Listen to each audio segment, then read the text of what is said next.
Muy buenas tardes. Comienzo la conferencia con un texto de Antonio de Capmany, militar, filósofo, historiador, académico de la Real Academia de la Historia, secretario perpetuo de la misma, elegido en 1790, y diputado por las Cortes de Cádiz. El título del texto es Centinela contra franceses. Se publicó con extraordinario éxito durante 1808, el primer año de la invasión napoleónica, en varios lugares de la península, entre ellos Gerona, Manresa, Madrid o Valencia.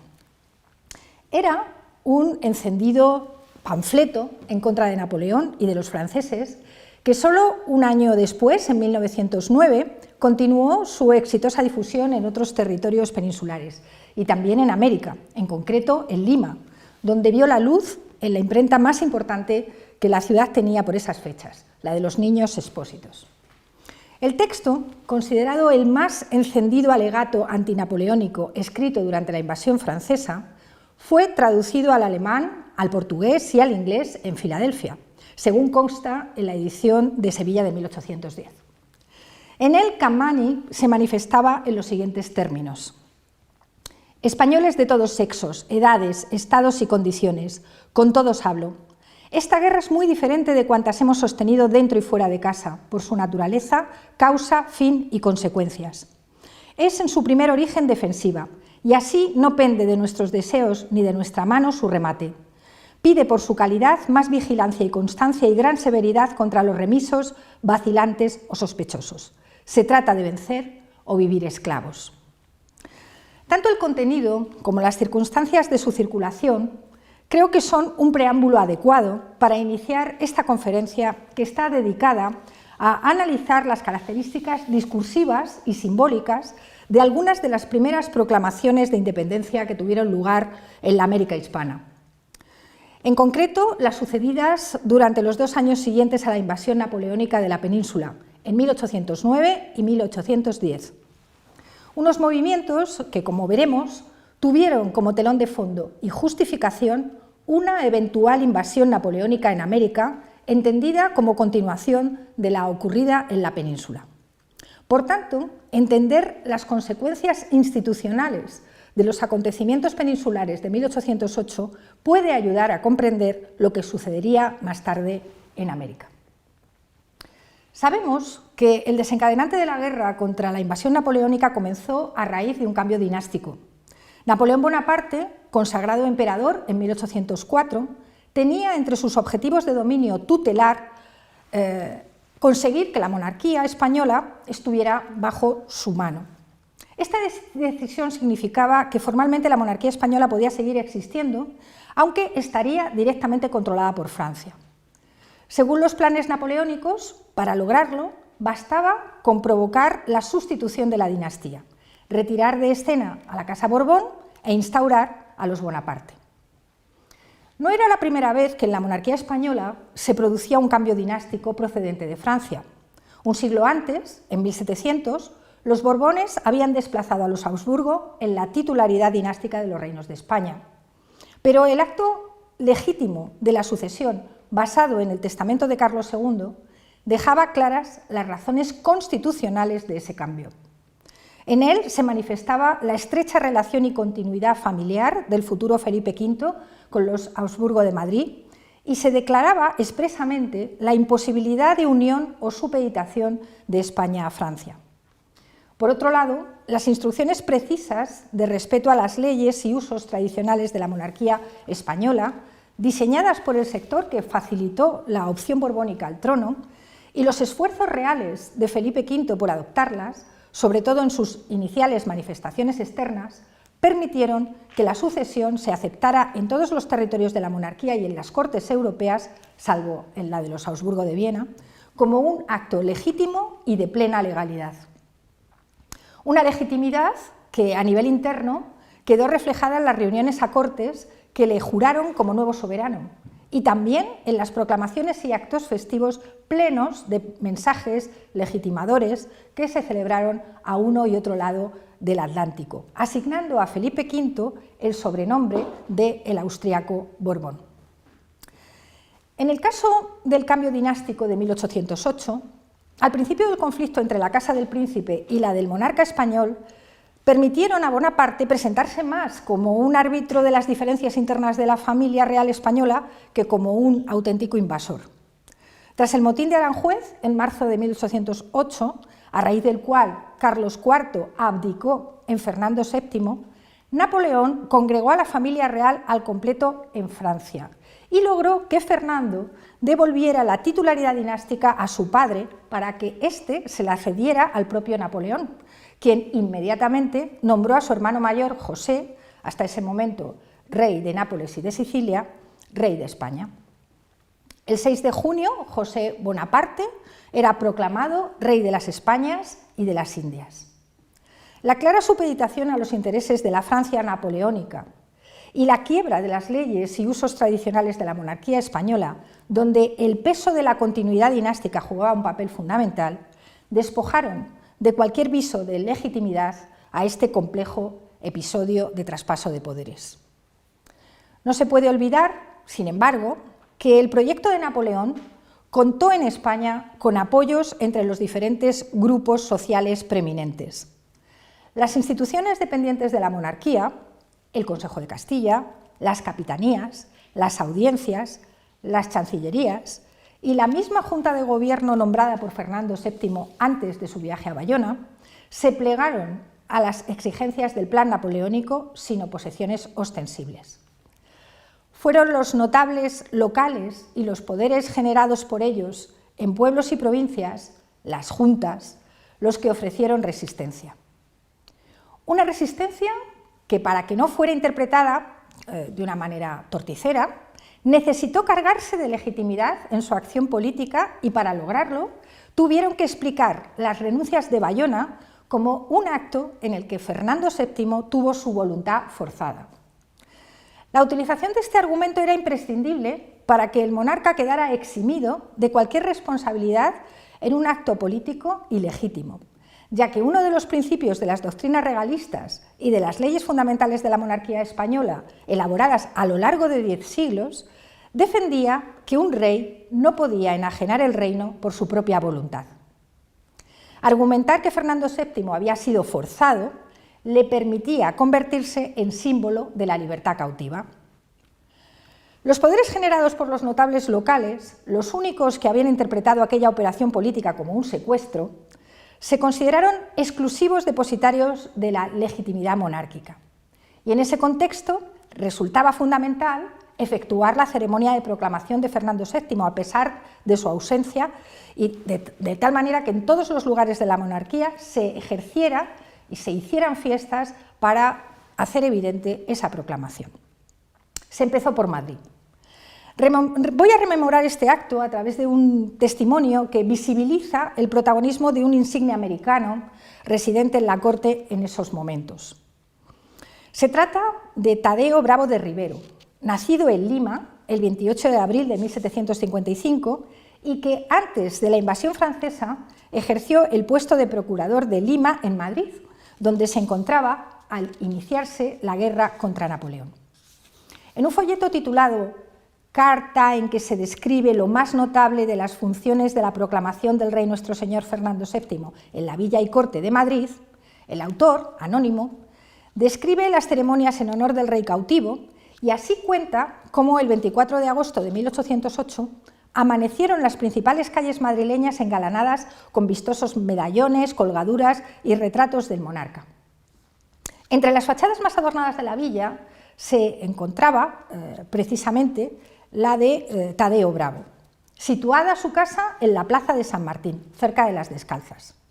En ella colocó, según cuenta el cronista, un rasoliso celeste con estrellas de plata y llenó los 5 entrepaños de pinturas alusivas al día, siendo pintada la central por don Asensio Juliá, dirigido nada menos que por Francisco de Goya, pintor de cámara.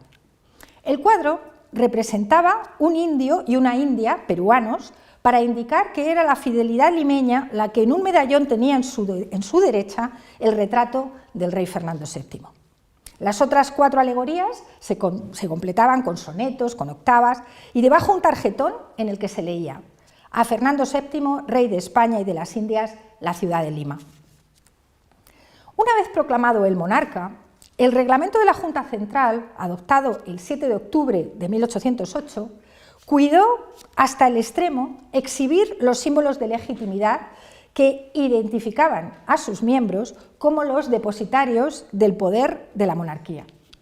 Marcas externas, títulos y distinciones que respondían a la necesidad de reafirmar el poder de la Junta mediante un sistema de signos que todos reconocieran porque la referencia al rey era su fuente de legitimidad.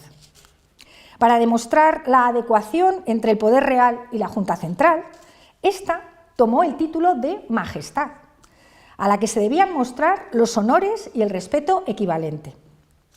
Sus miembros llevaban una placa creada por la Junta Central en la que podía leerse una declaración de fidelidad al rey y a la monarquía española con las iniciales Fernando VII sobrepuestas en 2 medallones coronados que representaban bien tanto a la península como a las Indias. Y alrededor una estrella de 6 puntas adornadas con la flor de lis de los Borbones, entre las cuales se intercalaba el castillo y el león, imágenes de los reinos reconocidos como la cuna de la monarquía. La creación de estos símbolos obedecía a la necesidad de imponerse mejor ante los patriotas españoles ansiosos de creer en la permanencia legítima de la autoridad real de Fernando VII frente al usurpador José Bonaparte. De una manera más concreta, a su presidente le estuvieron reservados los signos distintivos particulares y públicos propios de la familia real, el título de Alteza y honores de infante, y en torno a su persona se conservó un ceremonial idéntico al de la corte.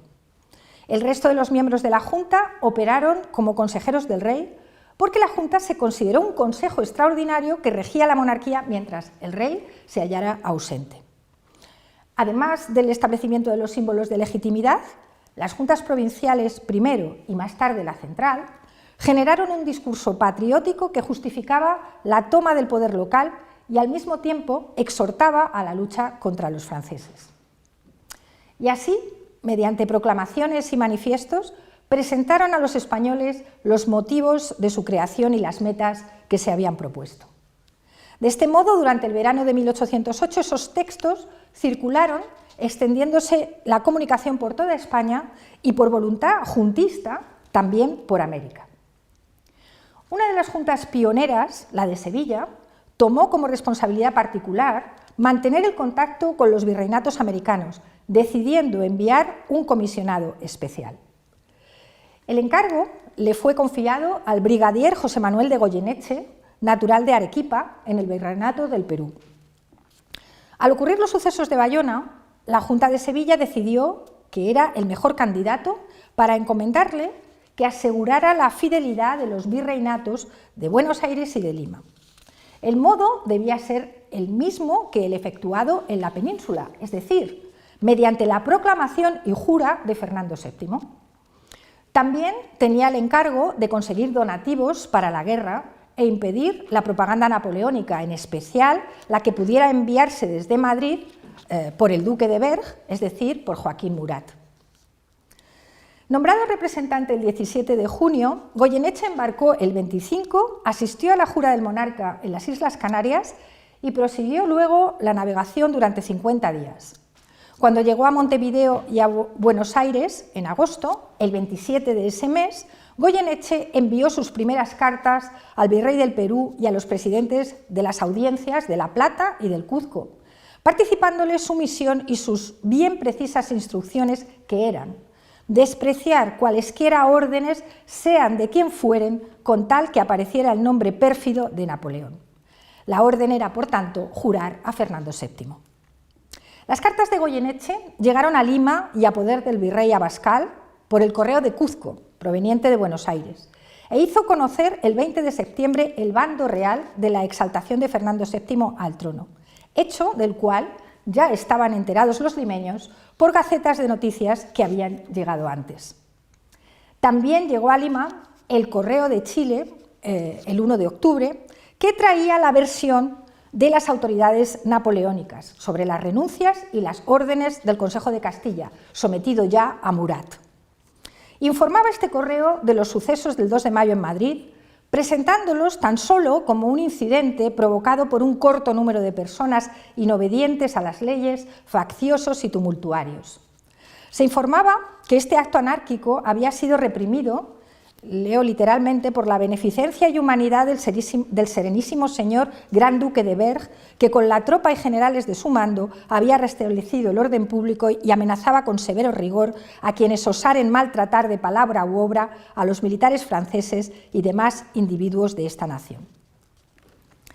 El 7 de octubre llegó a Lima otro correo expreso de Buenos Aires confirmando la usurpación de Bayona, y al día siguiente nuevas noticias que comunicaban ya el entusiasmo de Buenos Aires a favor de la causa de Fernando VII, razón por la que su cabildo proclamó al rey en Río de la Plata.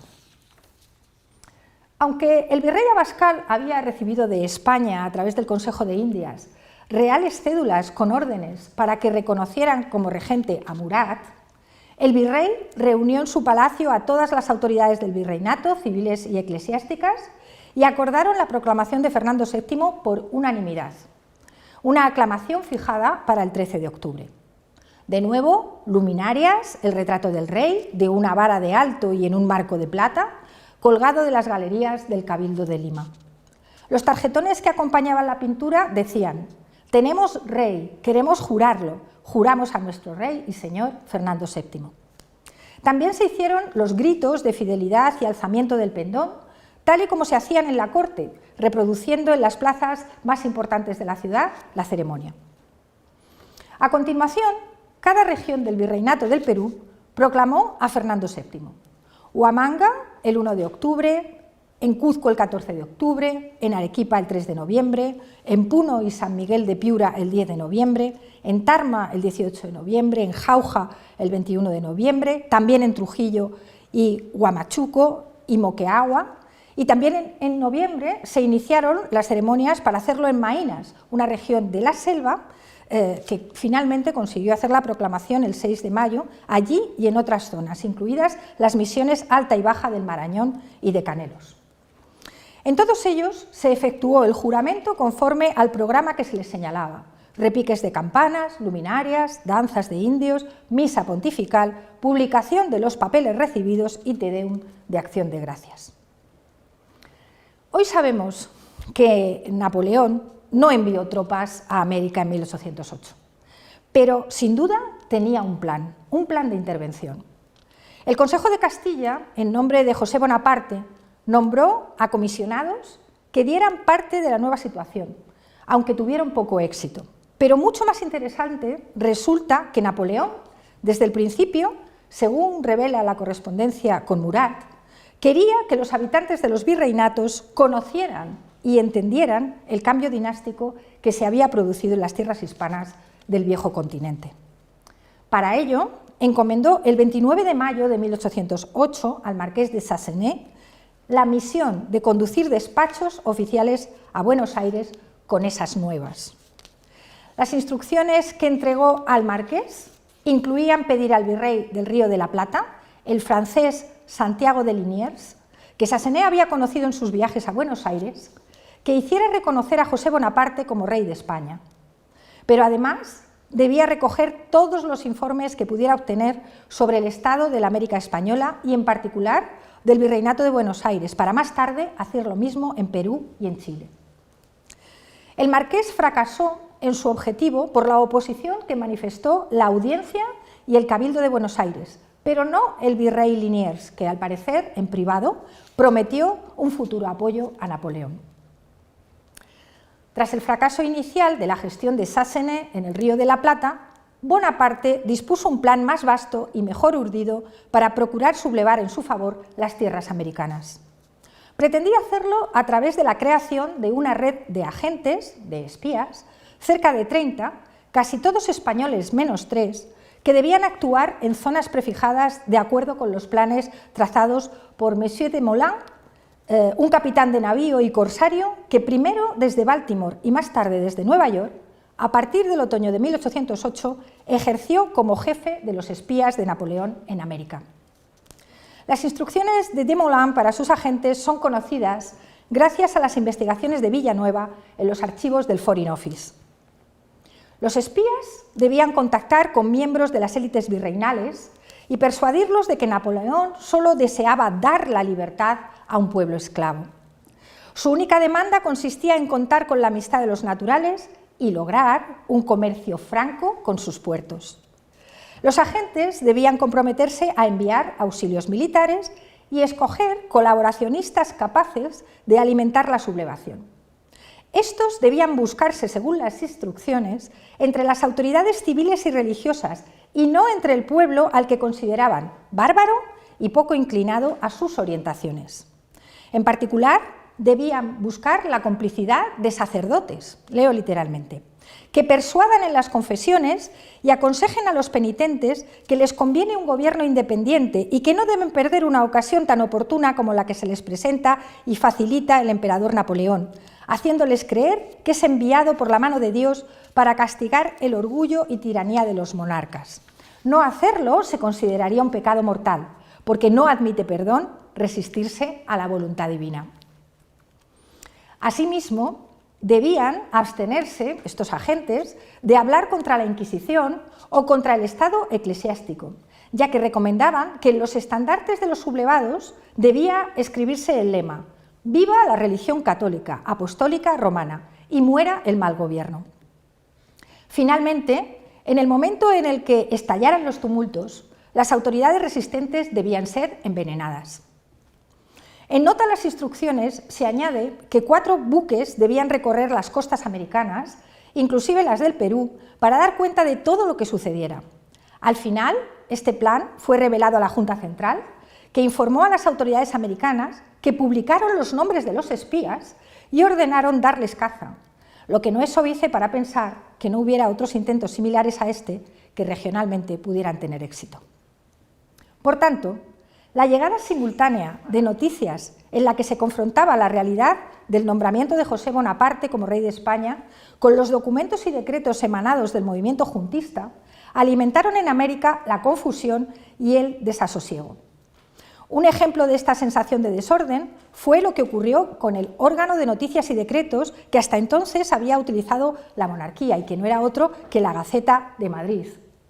Una vez se estableció la Junta Central en Aranjuez, esta utilizó para sus comunicaciones la Gaceta de Madrid, retomando así el canal de publicación clásico del gobierno monárquico. Por ello, publicó a partir del 29 de septiembre de 1808 el acto de instalación en Aranjuez y los principales decretos generados. Funcionó como periódico oficial encargado de difundir las decisiones de la Junta Central, pero cuando Madrid fue nuevamente ocupada por los franceses, también ocuparon la dirección de la Gaceta, convirtiéndola otra vez en el órgano oficial del gobierno de José Bonaparte. Por esta razón, la Junta Central, trasladada esta vez a Sevilla, decidió desde el mes de enero de 1809 tener su propio periódico oficial. Jovellanos fue el encargado de poner a punto el programa de un periódico que se llamó Gaceta del Gobierno y que con periodicidad semanal primero y con 2 ejemplares por semana a partir del mes de abril, se encargó de difundir las informaciones dirigidas a los diferentes secretariados de la Junta, así como las actas y decretos que ésta consideraba pertinente publicar. La dirección corrió a cargo de Antonio Capmany, el autor del texto Centinela contra franceses con el que he abierto esta conferencia. Se entiende, por tanto, que la posibilidad de una invasión napoleónica en tierras americanas pareciera algo mucho más factible de lo que puede parecernos hoy, y que para las autoridades que alimentaron la formación de juntas en los territorios americanos, la amenaza de Napoleón se viviera como una posibilidad cercana. El detonante del movimiento juntista en América fue la noticia de la caída en manos de los franceses de la Junta Central refugiada en Sevilla, y que, como es sabido, terminó refugiada en la isla del León, en Cádiz. La pérdida de la ciudad del Guadalquivir a manos de los franceses estimuló las declaraciones de independencia en varios territorios de los antiguos virreinatos americanos, ante la convicción de sus autoridades locales de que se había producido un auténtico vacío de poder. Cabildos abiertos comenzaron a reemplazar en América a las autoridades nombradas desde la península, a las que calificaban de afrancesadas y pro-napoleónicas. La sensación de aislamiento, de posible indefensión, la percepción de que los poderes locales debían tomar las riendas de su propio destino ante la aparente inoperancia e incomprensión de otras instancias políticas supralocales y el principio de legitimidad en las acciones que se iban a emprender alimentaron el fenómeno. La primera Junta de Apoyo a Fernando VII, similar a las peninsulares y proclamada en el continente iberoamericano, emergió en el Virreinato de Nueva Granada, en la ciudad de Quito, el 9 de agosto de 1809. A partir de 1810, como veremos, el fenómeno se extendió. Argumentaron su acción afirmando que les amparaba las leyes fundamentales de la nación, porque el poder soberano, decían literalmente en su proclama, recaía en los magnates del reino en momentos de desastre para la monarquía. Me voy a detener un poco más en la proclamación de Quito por ser la primera. Una vez se desató el proceso político que desembocó en la proclamación de la Junta Suprema de Quito, los protagonistas más destacados de aquellos hechos pusieron buen cuidado en que el lenguaje simbólico que exhibían los nuevos poderes autoproclamados quedaran revestidos de una imagen de legitimidad que los entroncara directamente con la monarquía. Unos actos que transcurrieron desde el propio 9 de agosto de 1809 hasta el 18 del mismo mes, aunque no fue hasta el 25 de octubre cuando se puede dar por cerrado este primer capítulo de la independencia ecuatoriana, con la entrada en la ciudad del gobernador conde Ruiz de Castilla.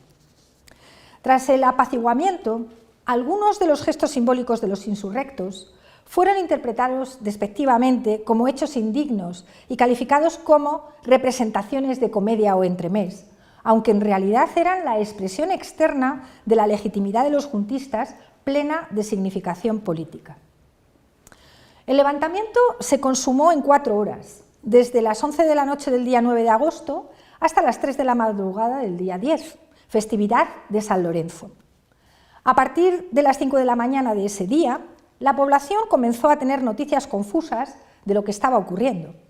Salvas al grito de revolución y corrillos en la Plaza Mayor fueron las primeras muestras externas del movimiento, y a ellas le siguió el bando del presidente de la Junta, el marqués de Selvalegre, en las que se manifestaba desde el principio la lealtad hacia Fernando VII, al que se había aceptado como monarca unos meses antes, según constaba en un acta capitular del 6 de octubre de 1808.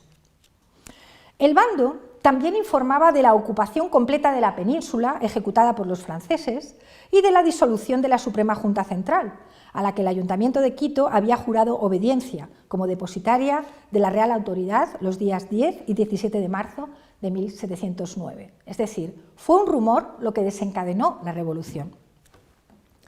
Respecto a la situación de América, el presidente de la Junta denunciaba que Quito está gobernada por hombres sospechosos e ineptos, hechuras de Godoy, que maquinaban entregarlos al usurpador con quienes estaban de acuerdo. Y por ello había tenido a bien esta ilustre y leal ciudad, con la autoridad del pueblo, de formar una suprema junta gubernativa que velase sobre la defensa de este reino y su conservación para restituirlo a su legítimo dueño luego que la providencia quiera reintegrarlo a su trono. Todas estas justificaciones pretendían legitimar íntegramente la proclamación de la Junta quiteña, que, como la de Madrid, debía recibir el tratamiento de majestad. Los actos festivos que se dispusieron poco después caminaban en idéntico sentido. El presidente de la Junta, Juan Pío Montúfar, marqués de Selvalegre, ordenó que se hicieran luminarias durante 3 noches, tal y como estaba establecido en el ceremonial institucional de toda la monarquía cada vez que había proclamaciones de reyes, nacimiento de herederos o bodas reales. También se ordenó, como no, el preceptivo Te Deum, pero sobre todo se colgó en el balcón del Cabildo el retrato de Fernando VII. Por tanto, se procedió como si se hubiera consumado una segunda proclamación real.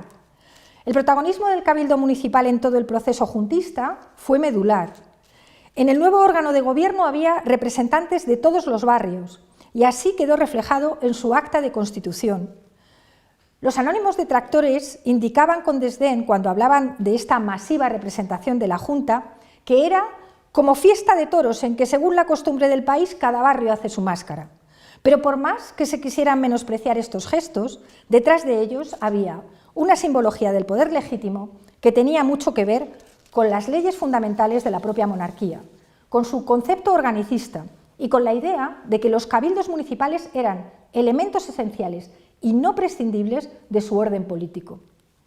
El concepto de gobierno mixto o de soberanía compartida entre el rex y el regnum, entre el derecho divino de las monarquías absolutistas y la tradición, parece hallarse presente en el proyecto político de los que alentaron la Junta quiteña y en su discurso representativo.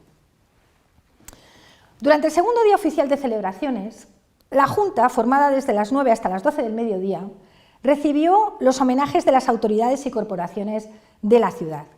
Tanto los seculares como las eclesiásticas se presentaron en hábito de ceremonia, precedidos de mazas, de pertigueros, tal y como se hubiera hecho con un virrey en su besamanos.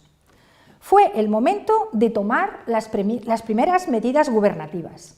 3 fueron de carácter fiscal y satisfacían inquietudes de la élite criolla que se habían manifestado con anterioridad. Abolieron el estanco del tabaco, abolieron el llamado cabezón o alcabala, que pagaban las haciendas por sus producciones, y redujeron el importe del papel sellado a la mitad. Hasta el 15 de agosto, todas las reuniones de la Junta fueron privadas y tuvieron lugar en espacios que podemos calificar de urgencia o improvisados. Las primeras se hicieron en una estancia del cuartel de la ciudad y el resto en la casa del presidente, en la casa del marqués de Selvalegre. Pero transcurridos 5 días de la proclamación, se dio un paso más en la representación institucional del nuevo órgano de gobierno y se celebró junta pública en otro lugar. La reunión se celebró en el que se consideraba mejor espacio de la ciudad para hacer el acto, el salón del convento de los padres agustinos. En él, 3 sillas doradas y sobre la del centro, de nuevo, un dosel y un augusto cuadro de Fernando VII. El discurso de apertura hizo referencia expresa a la religión, al rey y a la patria. Los días 16 y 17 fueron los elegidos para la celebración pública y solemne juramento de los miembros de la Junta ante el obispo. Las arquitecturas efímeras, como en cualquier otra celebración institucional propia de la monarquía, salieron a la calle. Y una vez en el templo, todos los miembros de la Junta se sentaron ante el altar mayor y en medio de él, el presidente de la Junta bajo dosel y cojín, es decir, con los atributos de la soberanía real de la que se sentía directo depositario. En un manto capitular celeste, estrellado de plata, con la cruz chica de Carlos III colgada de modo que pareciese un toisón. Tras la solemne misa y el Te Deum Laudamus, la Junta salió del templo ejerciendo de nuevo un acto simbólico propio de la majestad, es decir, regando moneda en la puerta de la iglesia. El mismo día de la jura, y como una demostración más de la posibilidad de ejercer el patronazgo por parte de la Junta, esta creó la Orden Militar de la Gran Cruz de San Lorenzo, una distinción especial de lustre social destinada a la nobleza de Quito y también a los extranjeros que se hubieran destacado en la defensa del nuevo proceso político. La creación de esta orden obedecía a la lógica del sistema político antiguo regimental. Recibir una merced de estas características era el premio concedido por los servicios prestados en última instancia a Fernández VII y a la monarquía. Otorgar una gracia real por intermediación, ser el hilo conductor del patronazgo real, era la prueba de la posición que se había conquistado junto al monarca y no frente a él.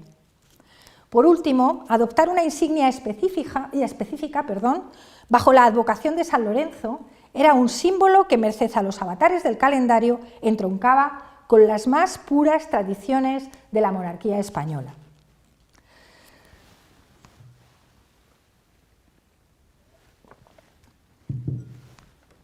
El primer capítulo del episodio de la Junta Soberana de Quito tuvo su fin a raíz de la hostilidad de las regiones vecinas y por la firmeza de las autoridades virreinales. Abascal, el virrey del Perú, se hizo eco de los llamamientos de las ciudades de Guayaquil y de Cuenca, que acudieron a su autoridad virreinal pidiéndole que sometiera el movimiento quiteño. Y este inició un plan de reconquista que se basaba en el apoyo de estas 2 ciudades.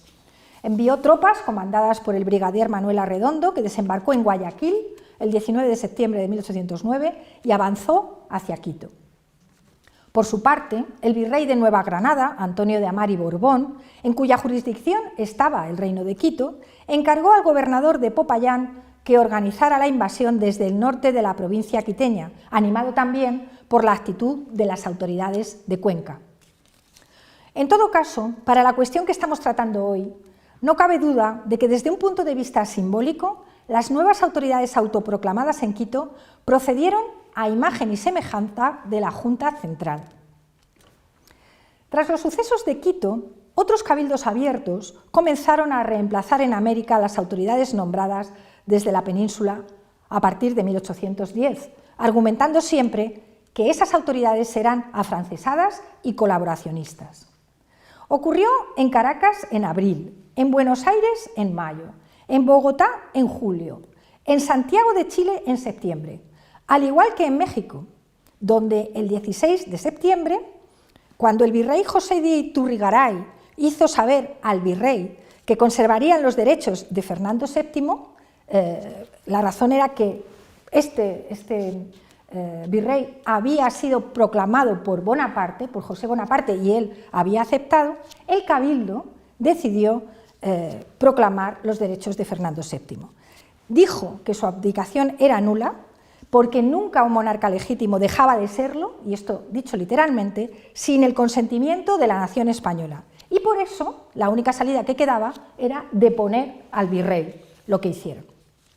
Poco después comenzaron las revueltas, teniendo como dirigentes del movimiento a miembros del bajo clero, a los curas Hidalgo y Morelos, que encontraron gran apoyo entre indios y mestizos, lo que despertó recelo entre los criollos que temían las consecuencias de las desestabilizaciones sociales.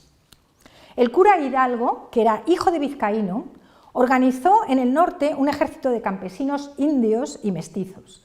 Enarboló un estandarte con la imagen de la Virgen de Guadalupe, patrona de México, en el que se podía leer: «Viva la religión, viva nuestra Madre Santísima de Guadalupe, viva Fernando VII, viva la América y muera el mal gobierno».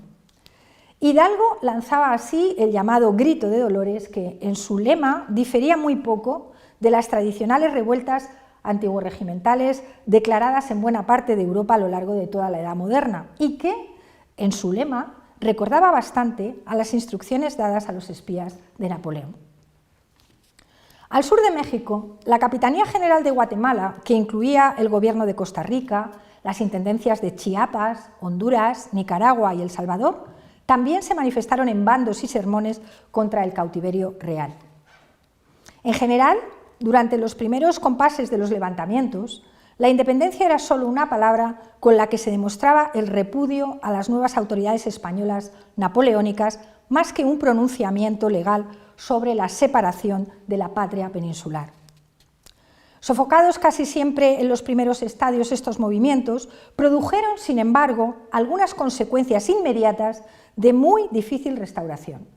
En concreto, alimentaron la fragmentación territorial y la duplicidad gubernativa. Por ejemplo, en el caso de Buenos Aires, se convocó cabildo abierto, como he dicho, el 22 de mayo de 1810. 3 días después, el 25 de mayo, se constituyó un Comité Superior Provisional de Gobierno de las provincias del Río de la Plata, en nombre de nuestro señor Fernando VII. Este comité había sido creado por la Municipalidad de Buenos Aires. Se había previsto convocar allí a los representantes de las villas del interior, pero la posición de Buenos Aires como capital del resto dependía precisamente de la pervivencia de autoridades e instituciones supralocales como el virrey o la audiencia. Y desaparecidas estas o deslegitimadas, Buenos Aires solo era una entre las demás, y la descomposición del territorio del virreinato comenzó enseguida. Asunción rechazó participar en el congreso convocado por Buenos Aires, mientras aspiraba a una existencia independiente en tanto que capital de Paraguay. Lo mismo ocurrió con Montevideo, capital del futuro Uruguay. Un proceso de disgregación que, una vez desatado, fue imposible frenar. En Perú, el virrey Abascal resistió. El argumento para defender su posición y combatir a los juntistas americanos quedó bien reflejado en un panfleto que circuló en Lima titulado Reflexiones filantrópicas sobre el espíritu, nulidad y resultas de las Juntas de América. Este papel enunciaba las razones por las que en España eran convenientes y necesarias las juntas debido a encontrarse el enemigo en el propio territorio, mientras que en América, por el contrario, tales organismos no se justificaban, pues seguía existiendo orden, según decía el virrey del Perú, quietud y autoridades constituidas. Con idéntica intención, apareció un catecismo para la firmeza de los verdaderos patriotas contra las seductivas máximas y errores que contiene el pseudo-catecismo impreso en Buenos Aires. Este catecismo peruano profernandino atribuía la agitación revolucionaria americana a los infames emisarios y catequistas de Napoleón, interesados en suscitar la guerra intestina entre los súbditos del rey español. Elogiaba a los virreinatos de Lima y México, a los que nombraba como las dos columnas incontrastables de la fidelidad americana, y después pasaba a hacer 33 preguntas con sus respuestas, redactadas al clásico estilo de estos manuales religiosos. El catecismo peruano se orientaba a afianzar las autoridades de los Borbones y de los organismos de gobierno peninsulares, exhortando a rechazar la legitimidad de las juntas americanas. Las primeras preguntas que integraban el catecismo eran las siguientes. ¿Hay quien nos debe mandar? Sí, hay, mientras haya Borbones y descendientes suyos. ¿Cuántos deben mandar? Un solo cuerpo representativo de nuestro rey jurado mientras él esté impedido. ¿Dónde está ese cuerpo? En España solamente, desde donde comunica sus órdenes a todos los lugares de América por medio de sus órganos, que son las autoridades emanadas del trono, constituidas y confirmadas. Para ir terminando, con respecto a la evolución institucional de las juntas americanas, aunque los gobiernos locales actuaron con autonomía y mantuvieron agentes diplomáticos en el extranjero, dada la situación extraordinaria que vivía la península, no comenzaron a declarar formalmente la independencia hasta fechas relativamente tardías. México lo hizo en 1813, con un creciente recelo de los criollos que desconfiaban del mal disciplinado ejército de Hidalgo. En Río de la Plata, la declaración de independencia argentina se consumó en el Congreso de Tucumán, celebrado el 9 de julio de 1816, en medio de las discordias entre diferentes grupos. La excepción a estas proclamaciones tardías de independencia la encontramos en Caracas, porque la suya tuvo lugar el 5 de julio de 1811. También allí, el 19 de abril de 1810, el Cabildo de Caracas había sustituido pacíficamente al capitán general Vicente Amparán, representante del gobierno español ratificado por José Bonaparte. Esa misma tarde, el Cabildo se constituyó como Junta Suprema Conservadora de los derechos de Fernando VII y procuró la adhesión de las demás provincias de la Capitanía General de Venezuela al movimiento. La Guayana se pronunció a favor de la Junta Suprema de Caracas, pero al tener conocimiento el 3 de junio de la instalación en la península del Consejo de Regencia, reconoció a esta como autoridad legítima y se alejó de la revolución caraqueña. Lo mismo hicieron Coro y Maracaibo.